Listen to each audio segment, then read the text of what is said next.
For this beautiful day you put in front of us, this day that we have this opportunity to come together in fellowship, to study your word, to learn what your will for us is, and a little bit later, Father, to worship and serve you. Father, be with us through this morning. Guide those who are in leadership, that they would do the things that would encourage us and enlighten us. These things we ask in Christ's name. Amen. Thank you very much. Okay, so we're looking at, in First Principles, we're looking at the marriage relationship. Y'all have to forgive me as I have to take a sip of tea. Yes, I am. I was out on the range for 8 hours yesterday, and my voice is...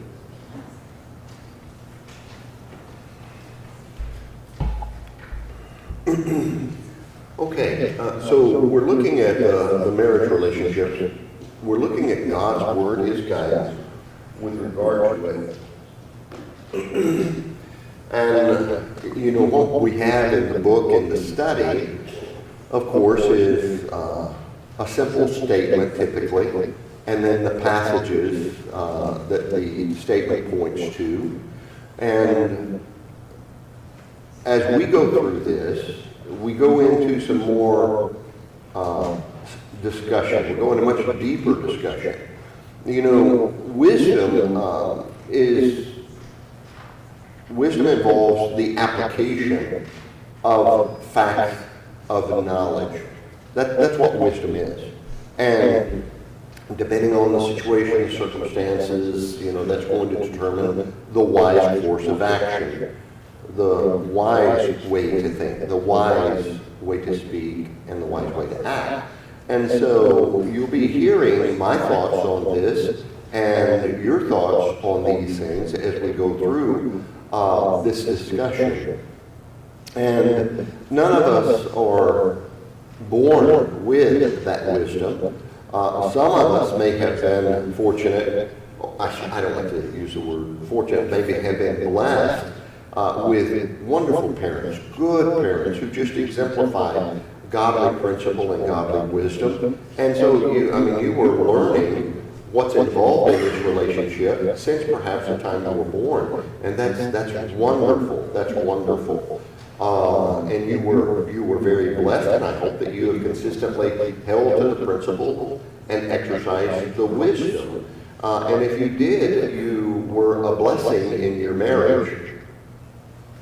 Today, especially in our nation, but really, you know, throughout the Western civilization, what I just described isn't common. Divorce is very prevalent. Between my mother and my father, I had there were 7 divorces. And so that, there wasn't any consistency. And in many instances, there was very, very, very little wisdom and no understanding of godly principle. And so I wasn't trained in this at all. By the time Liz and I married, I was 26, she was 23, and I was really beginning to figure out some things. And one of the most important things that I figured out was that I didn't know what I thought I knew. Okay, and that's true of most of us when we're young. And it's actually, of course, true when we're old and mature. It's just when we're older and more mature, we realize we don't know everything, right? But I knew that God did. I wasn't omniscient, but God was. And so what I began to do is I began to look to God for guidance on these matters, and I began to look to men who did have these things figured out, who did know what a godly man was, what a godly husband, a godly provider, a godly protector. And I just drank that in. I drank it in like cold water on a hot August Texas day. And God designed me to receive that. God designed me to receive the good information. And then when you begin to apply that in your marriage, oh my, it's what it's supposed to be about. And so what I'd like to encourage you to do is reflect on this discussion, to reflect on these passages, and don't be discouraged by mistakes that have been made on your part in your marriage or in a prior marriage, but rather look to these principles and just make an absolute commitment that I am going to do what the Lord directs me to do in this relationship. I'm going to be that person, and I'm going to pray to Him for wisdom to know how to comport myself in the circumstances of my marriage. And I'm then going to work to exercise that an influence on my children and on the part of any others that I'm around, so that they may learn truth, they may learn God's way and His will, and then they may learn some wisdom. This is how you deal with particular situations. Okay, when God instructs the older women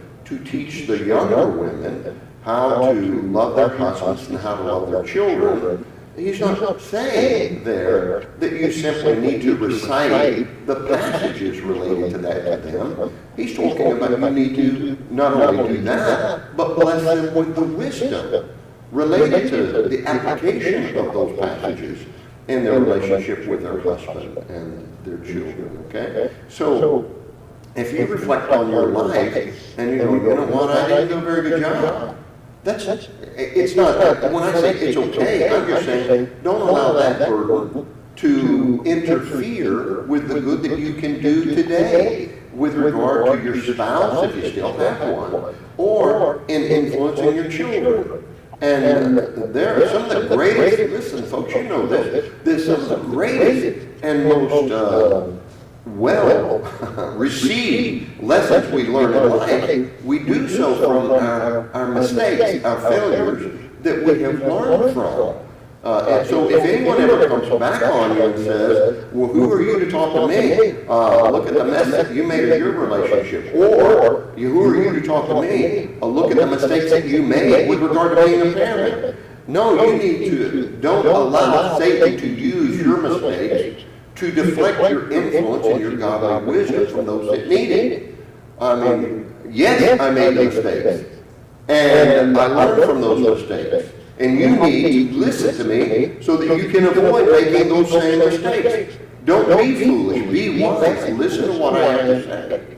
Okay? So don't allow someone to allow some mistakes you have made or that were made in your marriage to deflect your efforts to try and work with them and to help them. Because again, some of the greatest lessons we have in our lives are those lessons where we learn how to get back up on our feet and become the person that we should be. Okay? So take the wins and take the losses and use them to the glory of God and to the blessing of others. So, as we go through this, if you have any comments, please participate. As we discussed, marriage is a union between two people. It is a covenant.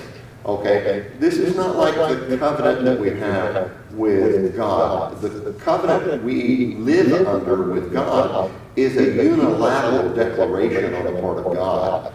He issues the covenant, we submit to the covenant. That's the way the word covenant is used with our relationship with God. It's not an agreement between two persons. It's unilateral on his part. He issues the covenant. We have a responsibility to submit to it. With husband and wife, though, the term is used in a different way. It is a bilateral agreement, all right? And some of you guys kidnapped your wife, and she decided not to leave you, that probably didn't happen. It was an agreement. You said, I want you, and she said, well, I want you to, and you entered into a covenant there, okay? A marriage, it says two hearts and lives are bound together by strong cord of mutual love. And if it truly is a very healthy and productive marriage, that very aptly describes it. I thought marriage is a covenant agreed to by man and woman and then recognized by God. It's superior to the feelings of heart, preferences, and even happiness. And as we're going to see, they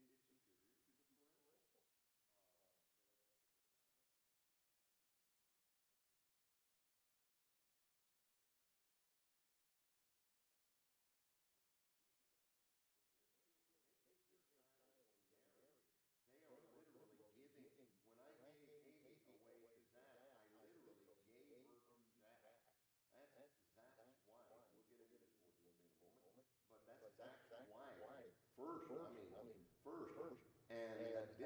Second, she is still my daughter and her mother's daughter. Not with regard to care, concern, emotional attachment, not at all. But boy, that is his wife now.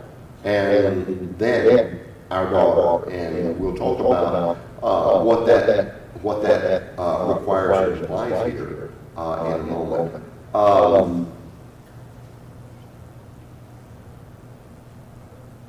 Okay, I had another thought that is escaping me right now.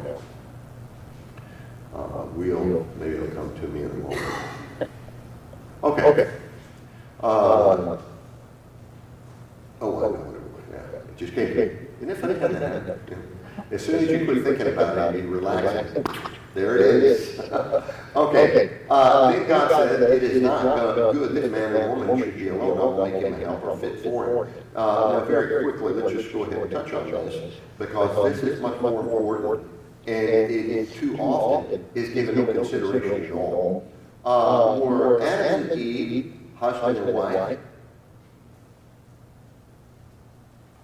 Were Adam and Eve husband and wife?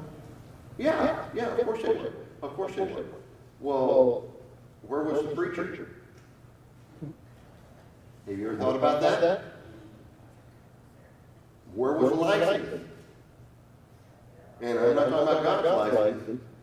God obviously licensed that relationship. I'm talking he permitted that relationship. He designed it and set it up. Okay, well, how could they have been married? Probably with any culture, you know, we're accustomed to what we do in the United States, but other, I mean, maybe every country has a license, I don't know, but they would have their own parameters, their own actions that you can take to indicate the marriage of a man and a woman. If you have two Americans, a man and a woman, and they are both single, and when they started out, maybe they didn't even know one another. And she goes down, and he wakes up on the beach, and he sets up the surfer, he looks over, and there she is.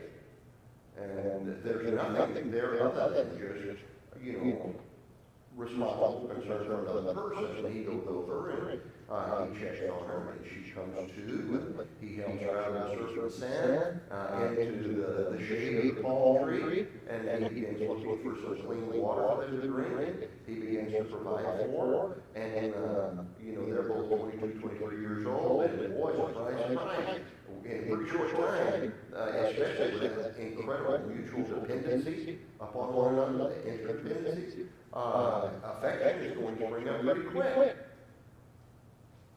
And he wants, hey, I may never see another woman, but even if I do, I want you. And she says, I feel the same. Can they marry her? Well, but they're Americans under American law. None of that has to do anything with, that has nothing to do with nothing. Okay? Does what is a marriage when you get right down to it? I'm not talking about legally before God. Covenant. It is a covenant. It is a covenant. And he says, she bumped her head, but she was kind of sure she didn't remember her name. He just called her a woman. I want to take you, woman, to be, my wife. And she says, I want to take you, man, to be my husband. And he says, I do. She says, I do. They're in a covenant relationship right there. And someone says, well, I don't know about that. Well, and perhaps you're right. But can you think of any scriptures that speak out that require more than that? Yeah, you can. Okay. Are you ready for the knuckleball? What about when they're 17 years old?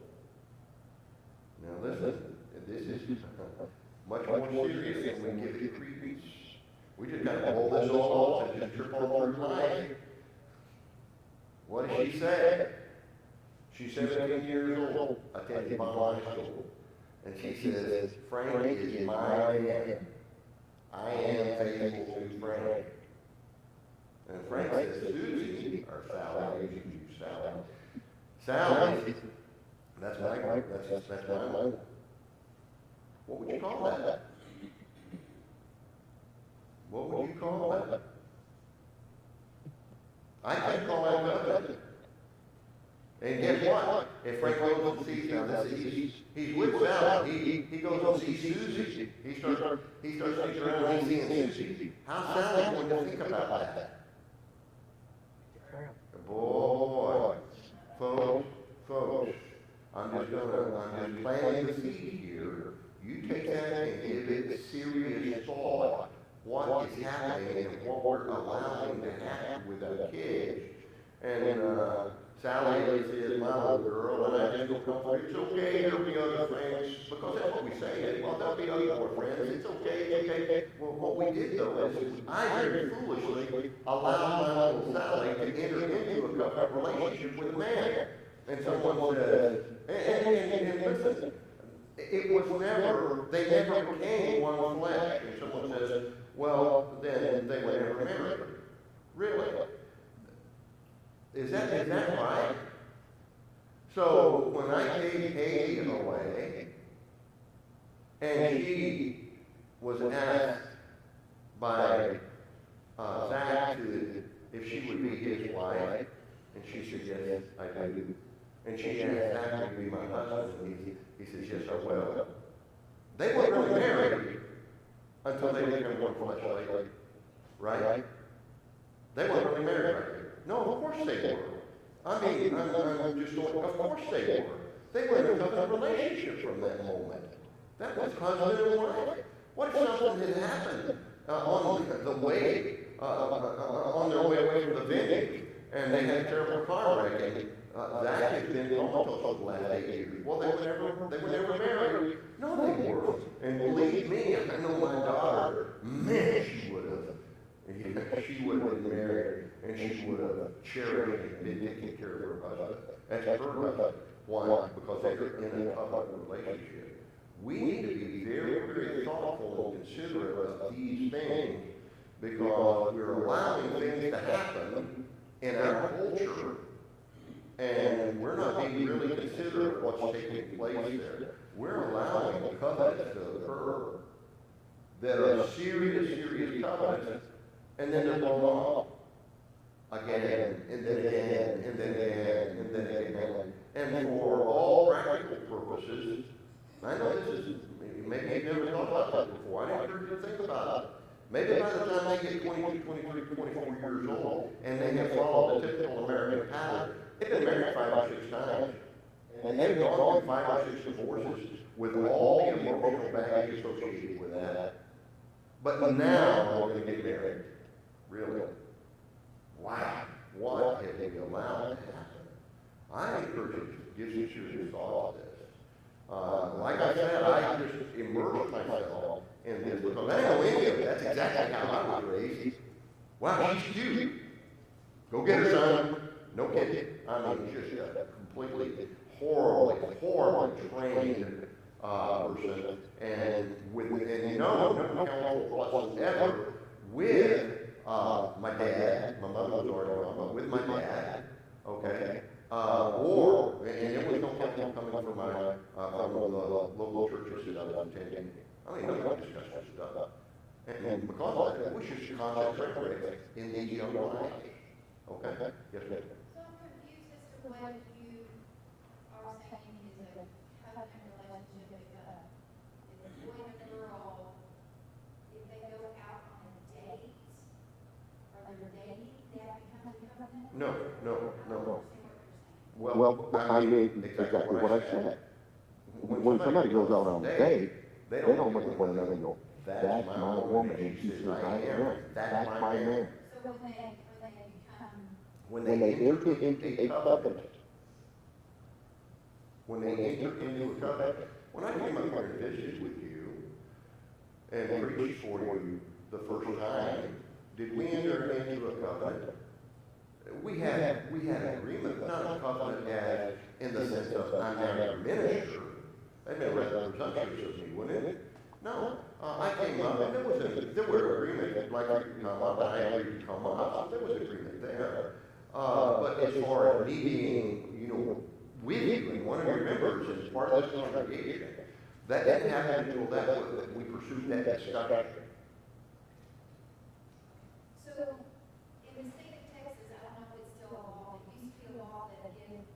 you were dating someone, but that you wrote their last name on any kind of binding contract, a check, or anything, you wrote, I wrote my, instead of my maiden name, I wrote that entered you into, a marriage relationship, and this, in the state of Texas, in the banking industry, that became community property as if you were married. Mhm. So is that kind of the same thing, like, the minute No. you say, this is my only, the minute this Now, is if my someone- life kind of thing? If someone were to do that, it probably indicates that they probably have already entered into that covenant. If you were to do that before then, it probably would be considered fraud or something like that. There's a lot of things like where, a boyfriend and girlfriend live together, Yeah. and so on the lease, she's not, that's his last name, even though All- they were married, and then. Belinda, all of those things are dealing with what the state of Texas recognizes. I'm just trying to. Yes, and What do you mean by the covenant relationship with the? the state of Texas may not even know anything about this thing, but for instance, they don't. On most marriages, they don't. If the license, it's not a license from the state of Texas permitting marriage. And there are any number of things that prove that. For instance, in every marriage that I have performed, I married them, they entered into that covenant relationship, and then they signed the license, and the license is delivered, however quick the mail's gonna get it there, or they get it to the courthouse and submit that license. All of that, all these legalities that you're referencing there, all those things have to do with what you just mentioned, and then it's common property. Now, what constitutes common property, who has claim to what, and also who has, taxes. Taxes is the other thing, that it affects. That's why the state wants to know about this. Back in the day, there were differences, they had laws instituted to cover who could marry who and so on, and of course, those are all out the window now. So their interest now is strictly in, what is common property and what isn't, and who can do what with that property. It has nothing to do with whether or not it's actually a covenant relationship. You can have someone who's in a covenant relationship. Well, you do. Like I said, every marriage that I perform, we perform they are in a covenant relationship, and then a week or two later, they're gonna get the license, if they ever do get a license. See? And if they don't get a license, I'm thinking, since it's the same, that after 6 months, they're recognized by the state, they've been together for 6 months, then from the perspective of the state, they're in their relationship for the purposes of identifying property and everything.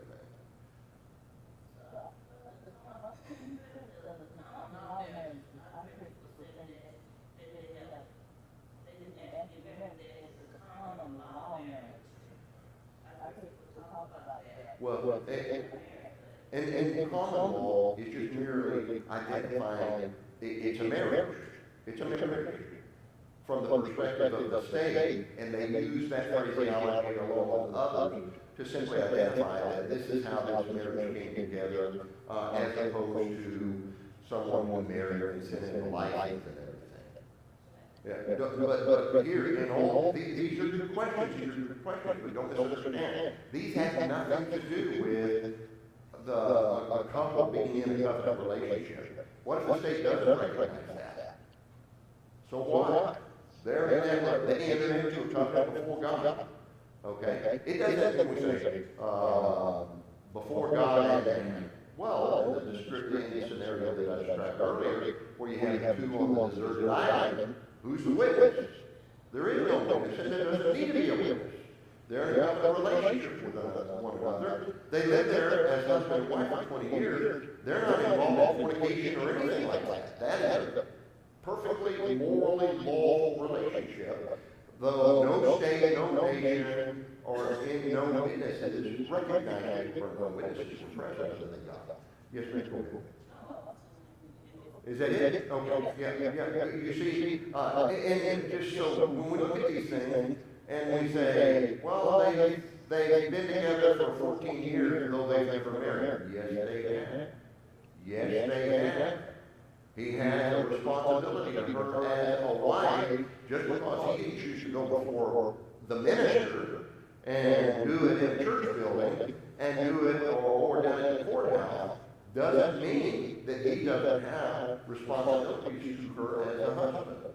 You know, and they need to be held responsible for that. That's, hey man, that's why you need to take care of your wife. So, I'm sorry, I'm looking for questions.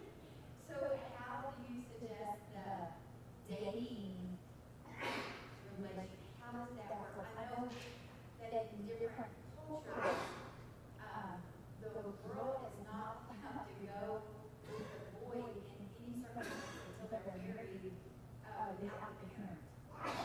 The Asian style, they have a very strict, so when you make that broad statement, you said to think about it, like, what does that look like? First dating.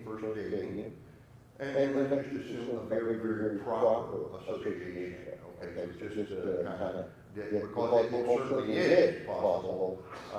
Can you see someone without fornicating? Well, of course you can. Yeah, you should, everyone should, you know? Okay, that is a covenant. That's two people get together and going to see a movie and drinking a milkshake, you know, they're not entering into a covenant there, right? And different cultures require different things. In the Russell culture, there was no dating whatsoever. No dating whatsoever.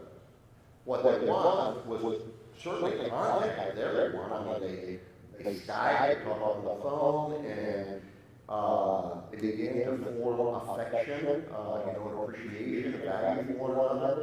And Haley said, Zach told Haley, if they're watching now, I don't think they might be telling me. Zach was Skyping with Haley from Lubbock, and he said, listen, I would like this to be more than friendship. And this is the way we do it in our home, okay? I remember when Haley was 16 years old, my aunt, she's still alive, she's 94, she said, so, does Haley have a boyfriend? And I said, oh no, we don't do that. And she said, well, I feel sorry for her. Well, she didn't have a boyfriend, but she's got Zach Daniel, and he is a magnificent husband. And they have a magnificent life, and they have 3 children who have, it's not even within their imagination, that conflict between Haley and Zach could occur. Okay? This system that we used, I learned, I certainly didn't know it, I wasn't trained in it.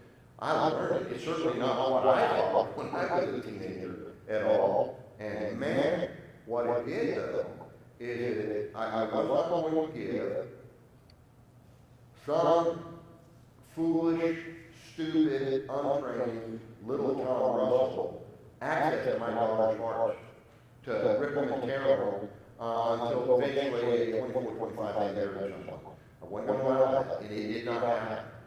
Okay, and it was the same thing with my son. Now he's 25 years old, 24 years old, he's 24, 25?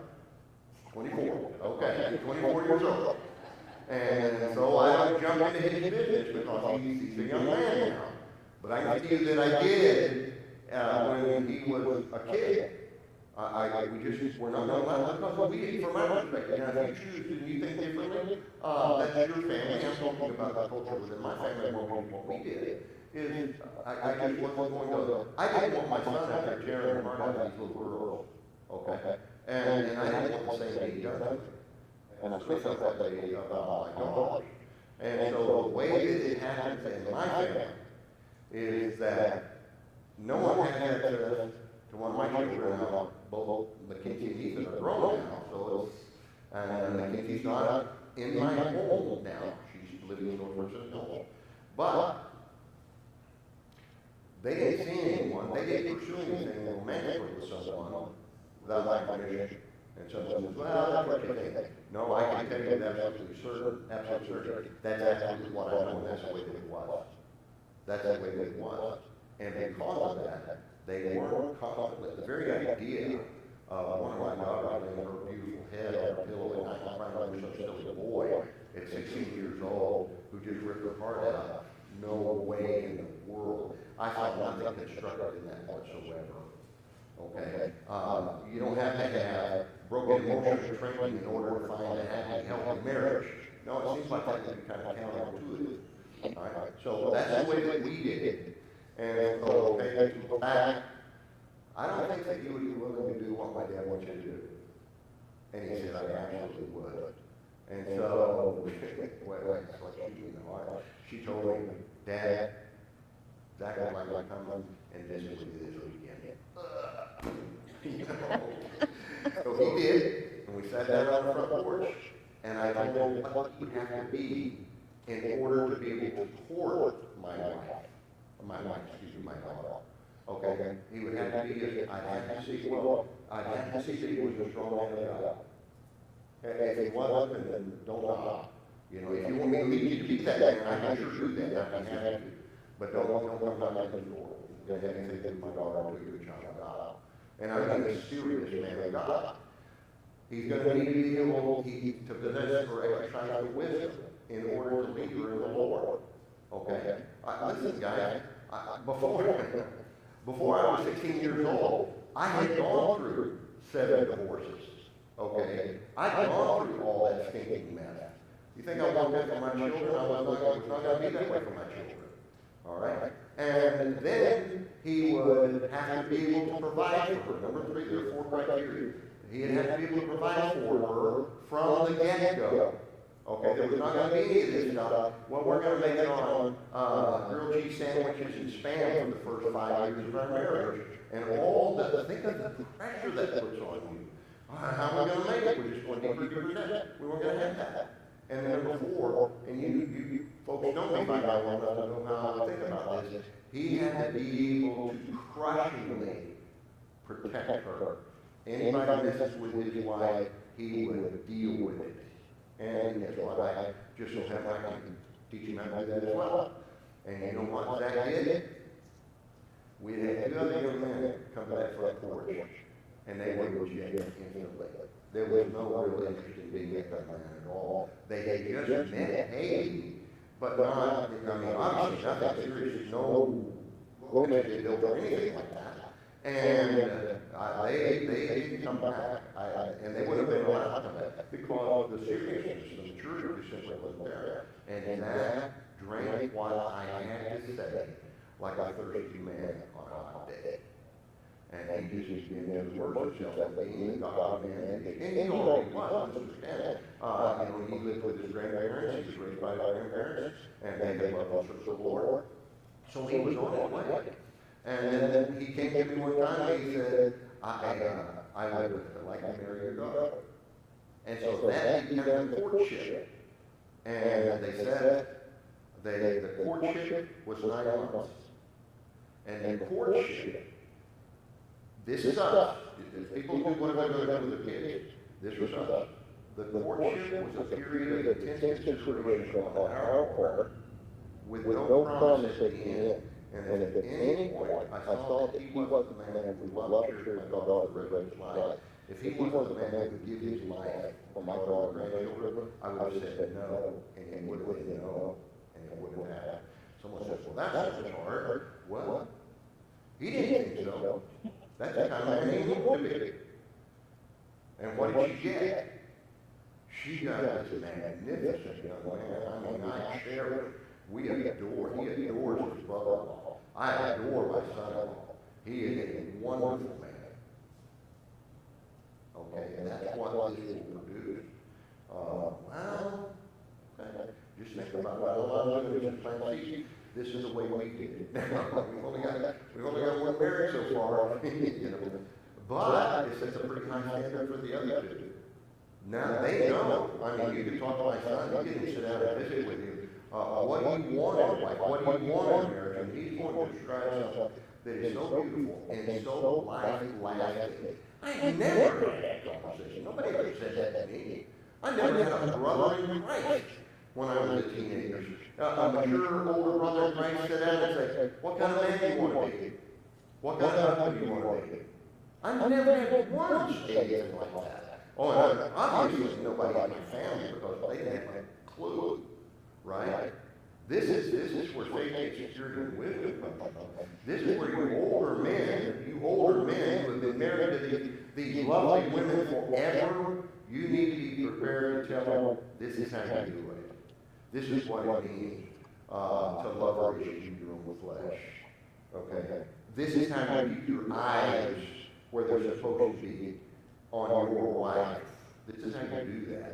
So, Paul specifically, the older women he teaches the younger women, I think, and he would have said, doesn't it go without saying that the older men that teach the younger men, you're to anticipate their struggles, especially in society. I mean, you talk about, I think of these young punks running around wanting to get hold of one of my girls.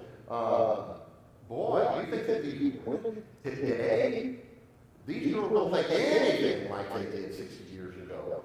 Man, it's if they're in the world, they're in the world. And you're not talking about, well, are they still chasing pure? No, you know what the phrase they use now?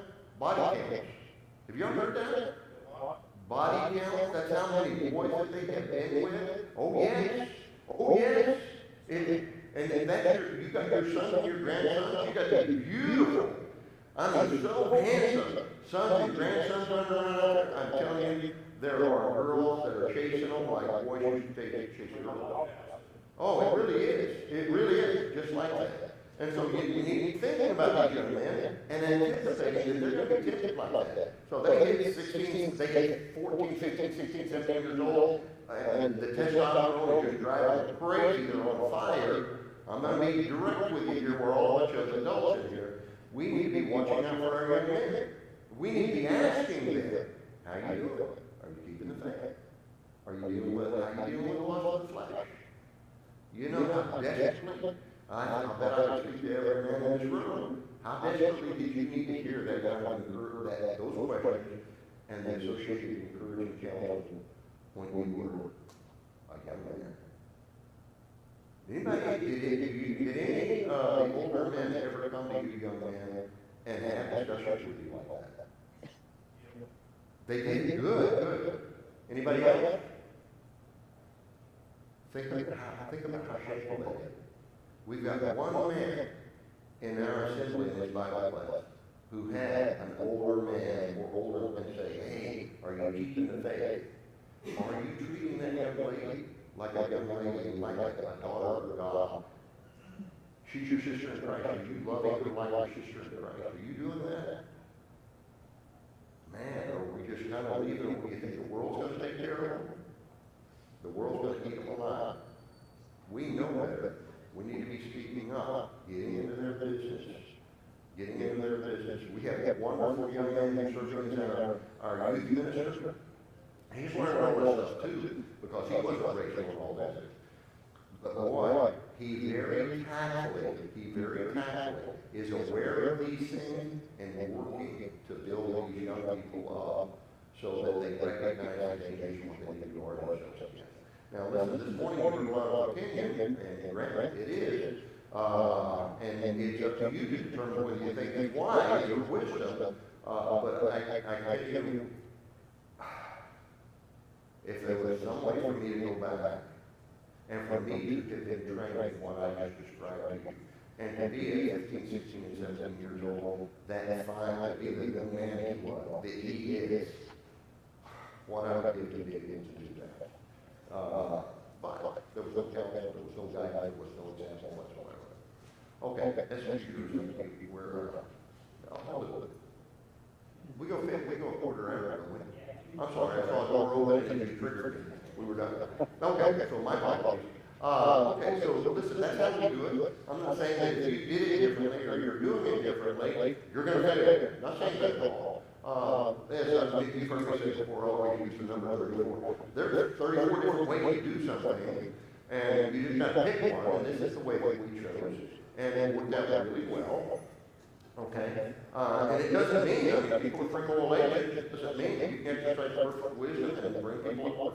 And they still choose to go differently. But it's worked out real well. And it's worked out wonderfully even for my son and my daughter who weren't married. Because they're not out there, just breaking hearts and acting crazy. So it's worked out real well. One thing I will tell you is, and my kids will tell you, that is I have a very, very strong expectation. Okay? My kids are gonna do the right thing. They're gonna do the right thing. That's the only responsibility. That's the people we're gonna be. Well, but both of them, all three of them have been baptized, and they didn't always do the right thing. That's right. Because when you fail, you fall down, what do? You get right back on your feet and start walking life. Okay? That's the right thing to do. We're going to do the right thing. We may mess up, but we're gonna do the right thing. And the same is true concerning you in your life. If you're faithful to serving the Lord, that's the attitude that you have. I'm gonna do the right thing. Whoop, I just messed up, I fell flat on my face. Need to get back on my feet and start walking. That's what we do, that's how we fix it. We teach our kids how to fix it, that too. Okay? So this is a powerful, it's an effective system, and it is one way of applying or exercising wisdom, and it has demonstrated to be wise. By the way, my aunt, who said she felt in that Oklahoma twine, she felt so sorry for my daughter because she didn't have a boyfriend, and we didn't allow that. All three of her sons have gone through the most horrible, horrible experiences. Okay? Because they didn't train them up. They didn't train them up. They did not train them up what to look for. They didn't train them up on how to identify a wonderful, godly young lady. They didn't train them up on then how to pursue her or treat her. And it has been one trainer after another. They readily admit that. Okay? So I didn't listen to my mother. She was about as wise as the rest of my family, which wasn't very good. Okay? All right, so we'll go ahead and stop there. Thank you for your patience with me this morning. I hope that perhaps something that is helpful. Just give it some thought.